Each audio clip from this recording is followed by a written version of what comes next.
normally ang mga babae kasi selosa sa relasyon, di ba? Lalo na kung magiging asawa na nila. So, gusto kong makuha yung point of view nila sa stag party. Kung papayag ba kayo na yung would-be husband nyo, mag-i-initiate ng stag party. Ako po hindi po. Ayoko po. Kung gusto niya private, dalawa na lang kami, sasayawan ko na lang po siya. Oh, so Bawal po akin lang. Awat si Ari. Sa akin naman, magsisinungaling ako, sinabi kong oo, pero ayoko din eh. Ayoko din talaga. Gusto ko rin ako lang. Wala nang iba. Yun So, lang. no to stag party sa would-be husband. Okay.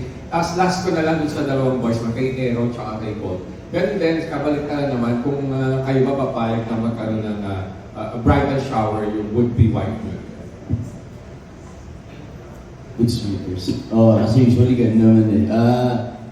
Ako, may bridal shower naman na walang ganun eh. So, kung ganun yung sistema, syempre papayag ako.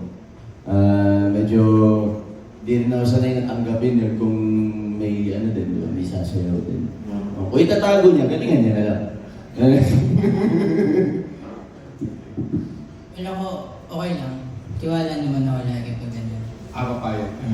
Wow! Napaka-liberated ni Golda.